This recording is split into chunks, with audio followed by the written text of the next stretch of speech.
দক্ষিণ গাজায় হামাসের আকস্মিক হামলায় ইসরায়েলের ৮ জন সেনা নিহত হয়েছে।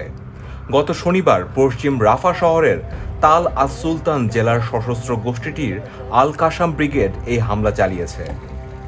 গত কয়েক মাসে গাজায় ইসরায়েলি সেনাদের উপর এটাই সবচেয়ে বড় হামলা।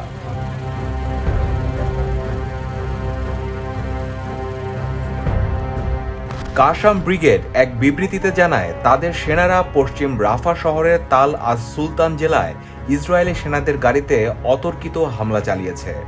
এতে বেশ কয়েকজন ইসরায়েলি সেনা হতাহত হয়। তাদের যোদ্ধারা ইসরায়েলি সেনাদের গাড়ি লক্ষ্য করে প্রথমে রকেট চালিত আরপিজি গ্রেনেড নিক্ষেপ করে। এরপর সেখানে থাকা তাদের আরেকটি সমর্থন বাহিনী গুলি চালায়।